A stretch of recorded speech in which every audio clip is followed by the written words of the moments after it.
Olivia. I'm Marissa. And today we're going to show you how to do a basic shoulder sit.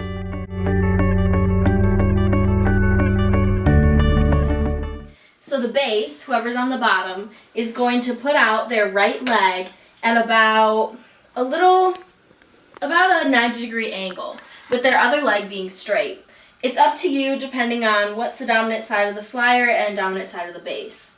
Then the flyer will take their same leg and place their foot flat on the middle of your upper thigh. Then the base is going to grab their foot, heel and towards the front near their toes. And then you can go on a count, such as 1, 2, 3, down, up.